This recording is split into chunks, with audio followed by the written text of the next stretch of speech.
Thank you for listening to this edition of The Law Show, the podcast that helps you to understand the law making the news. This week, clean water and the law. What can and can't water companies do? This week, I'm joined by Dr. Charlotte Proudman, a barrister, academic and campaigner against gender inequality, and Tracy Maloney, a barrister turned family law solicitor who's also known as the Legal Queen on social media. Hello! Hello, Joelle. First this week, if there was ever something to get people scratching their heads and asking, is that really legal? It's the whole topic of clean water in our waterways and out of our taps. South West Water says traces of cryptosporidium are still present in part of its network. A notice telling people to boil their water will remain in place until there have been 3 days of clear results. Obviously, we're not drinking it. The water companies are useless. You can catch it from person to person. Completely unacceptable. That's what Downing Street had to say today in response to a BBC investigation which found millions of litres of sewage have been pumped illegally into Windermere. United Utilities failed to stop the pollution for 10 hours and didn't tell the Environment Agency for 13 hours after it started. This all happened back in February. Now, today, the government said there would be a full investigation, and if regulations have been breached, there could be a criminal prosecution. We've had a few guys go down pretty badly with the E. coli strain. So, this morning I was throwing up. Yeah, it would have been ideal not to have so much poo in the water, but that's not to take away from Cambridge. They were a talented crew. I don't know if we would have had a chance to get them, even if we'd all been on form. So it's no way to make excuses. 3 recent stories about unclean water in England. The first was the cryptosporidium outbreak in Devon, where 100 people became ill as a result. South West Water says it was caused by a damaged valve on private land. Then there were the millions of litres of raw sewage which were pumped into Lake Windermere. United Utilities says it took urgent steps to resolve the incident in February. And we also heard from Oxford University rower Leonard Jenkins after the boat race in March, which they lost to Cambridge. In the week before the race, crews had been warned not to enter the Thames after high levels of the bacteria E. coli were found. Thames Water says improving river health is a key focus for the company. Let's speak with Angus Evers, partner at the law firm Shoesmiths, who specialises in environmental law. First, I understand it's quite complicated who's really responsible for clean water.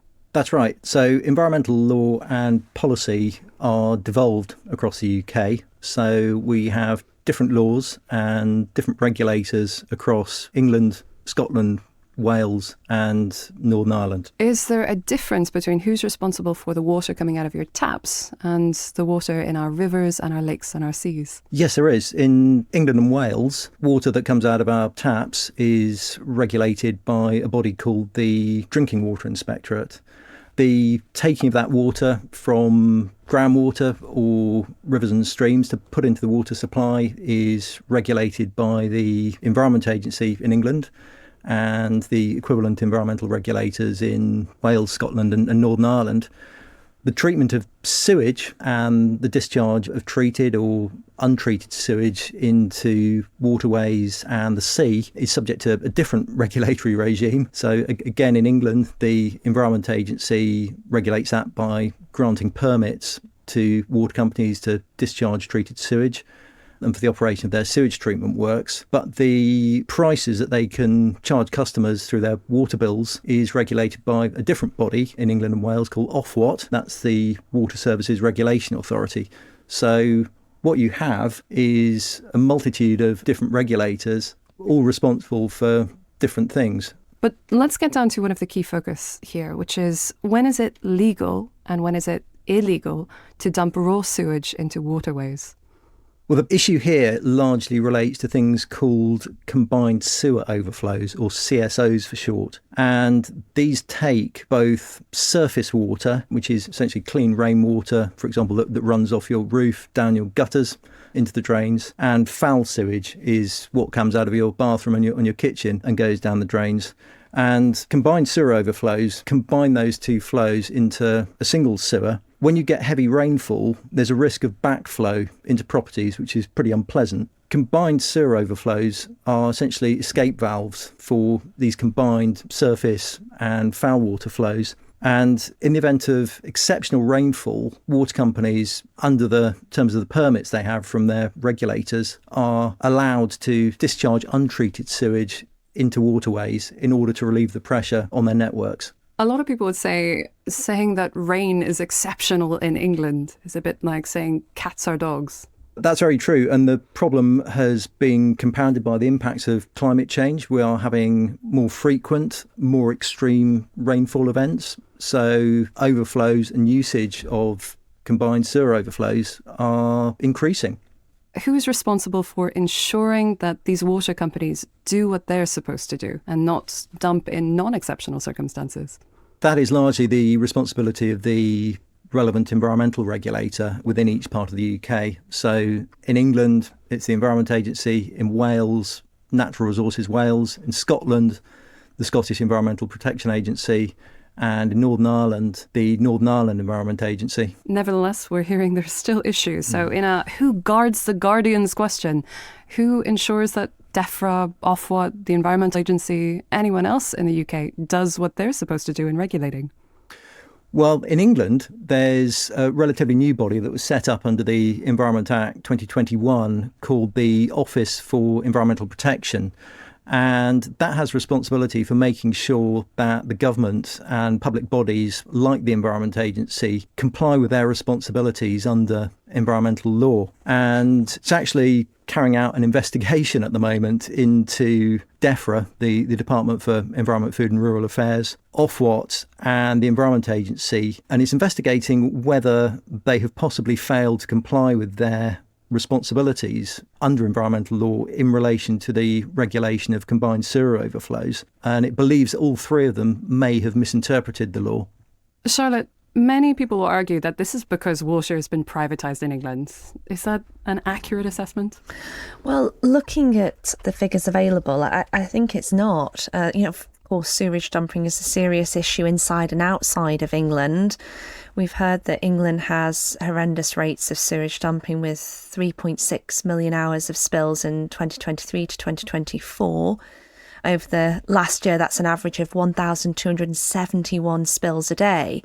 But then if we contrast that with Welsh Water, or in Wales, that is a not-for-profit. The water company recorded 105,943 spills in 2023, 93% of which were ranked significant. Scottish Water and Northern Irish Water are both in public ownership, which I think is very interesting now when we compare. And over the last 5 years in Scotland, untreated sewage has been released 58,304 times. Northern Ireland does not yet monitor all of its storm overflows for sewage spills, but in 2024, Lough Neagh, which supplies more than 40% of Northern Ireland's drinking water, turned green last summer due to toxic algae blooms at levels not seen for decades. So I think it's quite a complex picture of whether this is an issue simply in terms of privatised water, or in fact, whether it goes a lot further than that. Are there any overarching causes of the problem? Well, you've touched on the differences between England, Wales, Scotland and Northern Ireland. England is, of course, much more densely populated than Scotland, Wales and Northern Ireland. But I think there are a multitude of root causes. The infrastructure we have got in the UK was largely built by the Victorians. They were actually quite far-sighted. So they built sewers with double the capacity that they needed to have at the time. Obviously, the population has more than doubled since Victorian times. So now those networks that were built 150 years ago don't have sufficient capacity, and we're not adding to that capacity fast enough. Credit to that very forward-thinking Victorian engineers. It's also not just water companies. There's also industry issues when it comes to pollution. That's right. Water companies are quite a convenient target to blame for water pollution issues. But actually, there are a number of other very significant sources of water pollution. There's a lot of runoff from highways, so roads, motorways that run into drains running alongside those roads and into watercourses. Quite often that's not treated at all, and that will contain things like oil, grease, brake dust runoff, little bits of tyre rubber. And agriculture is a very significant source of water pollution. You have slurry, fertilisers, pesticides, all being washed off fields into watercourses. This is a point that I reveal that everyone around me, except myself, participates in some sort of water activity, from kayaking to wild swimming to cold water dipping in the morning and pointing no fingers. I actually live very close to the Thames and I wouldn't put a toe in that river. But this is the point that we really try and understand. Do we have a right to swim? Do we have a right to clean rivers, lakes and seas? Well, under English law, we don't. There have been some cases brought against water companies in the past claiming that people have a right not to be flooded by sewer overflows. There was a 2003 case in the House of Lords, which was a predecessor to the Supreme Court we have nowadays, arguing that sewage flooding of someone's property amounted to a nuisance and also a breach of the individual's human rights. And the claimant in that case sought an injunction against Thames Water, prohibiting them from using their sewage system in a way that would cause flooding of his property. And the House of Lords said in that case that individuals do not have the right to sue water companies for nuisance or breach of their human rights. The only people who can are Ofwat and the Secretary of State for the Environment. And if they choose not to, there's absolutely nothing that individuals can do. So if a rower or a swimmer or a cold water dipper gets very sick because of sewage that's been spilled, they cannot sue. You could potentially consider a negligence claim against a water company. Those sorts of claims, though, are very difficult to bring. You have to prove that the water company owes you a duty of care. You've got to prove they have breached that duty of care and that you have suffered a foreseeable loss as a result of that breach. So they're very problematic negligence claims. It's not just rivers, seas and lakes that we should be thinking about. We've also heard about clean water coming from your taps and problems around it. What obligations do water companies have to provide clean drinking water from taps? Water companies have got a statutory obligation to supply wholesome, clean drinking water to their customers that meets specified standards that are laid down in law.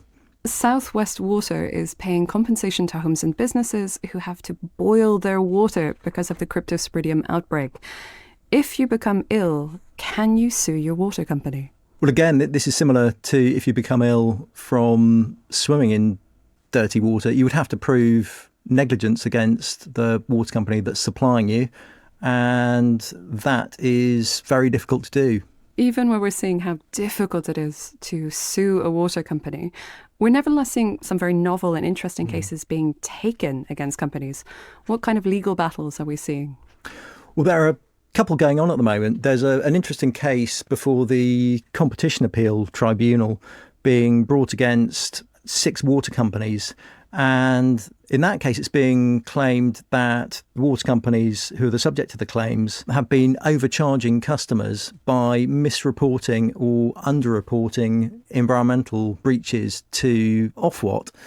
And what they are allowed to charge customers by Ofwat is partly determined by their environmental performance. So the base of the claim is that by underreporting breaches, Ofwat is allowing the water companies to charge customers more than they would otherwise be allowed to charge them. A fantastically novel approach. A great argument. Looking at regulators, have there been any criminal prosecutions against companies? There have been a lot. So regulators like the Environment Agency have a number of sanctions available to them for breaches of permits by water companies. The most extreme is a criminal prosecution. There have been some notable prosecutions in recent years. So Thames Water were prosecuted and fined £20 million in 2017.